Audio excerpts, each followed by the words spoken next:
మందార చెట్టు లేని ఇల్లు అంటే నాకు తెలిసి పల్లెటూళ్ళలో ఉండదనే చెప్పొచ్చు. ఆ మందార ఆకులు, ఆ మందార పువ్వులు అందరి జుట్టు పాలిట ఒక వరం అని చెప్పొచ్చు. చాలామంది మందార పువ్వులు, మందార ఆకులు ఏదో రసాలు తీసి పెడుతుంటే ఏదో పిచ్చి జనాలు ఏది పెడితే అది పూస్తే వస్తాయి అనుకునేవాడిని నేను కూడా. కానీ ఏంటి ఇంతంతమంది మందార మందార మందార ఎవరి నోటిన్నా మందార అంటున్నారని దాన్ని అసలు సైంటిఫిక్ స్టడీస్ ఏమైనా ఉన్నాయా, ఎవరైనా చేశారా అని వెరిఫై చేసాం.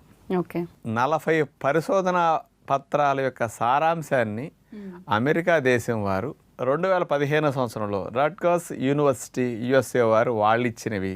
ఇంకొక స్పెషల్ది తెల్ల జుట్టు రాకుండా నలుపుగా ఎక్కువ రోజులు ఉండేటట్టు మందారాకులు చేస్తున్నాయని central leather research institute Chennai వారు 2003 సంవత్సరంలో పరిశోధన చేసి మందారాకుల మీద స్పెషల్గా ఇవ్వటం జరిగింది.